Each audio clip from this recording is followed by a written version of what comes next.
Tanzania ni miongoni mwa nchi zinazoongozwa kwa mfumo wa demokrasia. Imekuwa ikifanya uchaguzi tangu mwaka 1965 huku ikiwa na mabadiliko ya mfumo wa kisiasa ikiwemo mfumo wa vyama vingi ulioanza kufanya kazi mwaka 1992.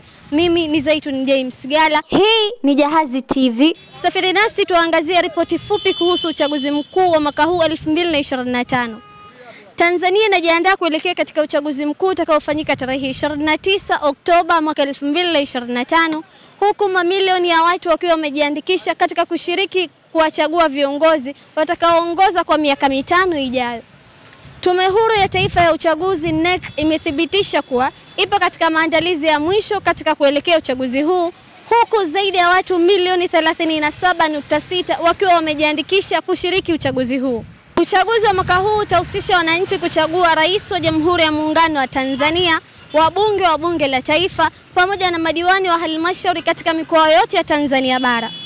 Kwa upande wa Zanzibar, wananchi wataruhusiwa kuchagua rais, wajumbe wa Baraza la Wawakilishi pamoja na madiwani wa halmashauri na wilaya.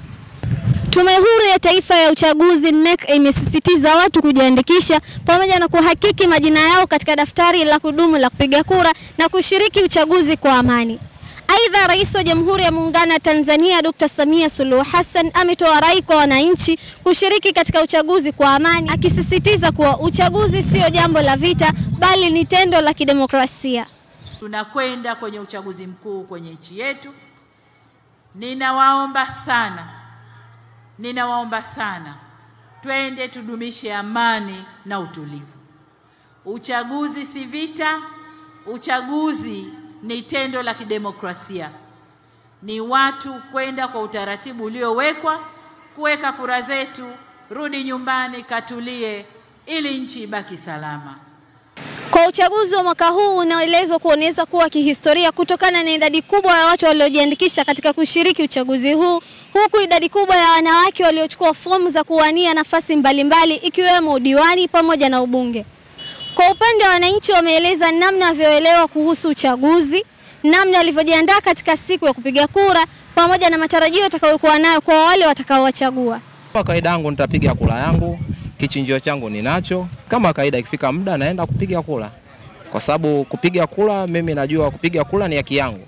Kwa hiyo nitakapopiga kura, nitakapochagua kiongozi, ina maana ndio mimi nitajua kwamba mimi kiongozi huyu anafaa kwangu mimi au huyu hafai kwangu mimi. Kwa hiyo mimi nitapiga kura kutokana na mimi jinsi mwenyewe nitakavyoona kwamba inanifaa kiongozi huyu au anifai.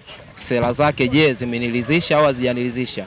Kwa mimi mpaka sasa nilipo najua kabisa kiongozi gani nitampikia kura.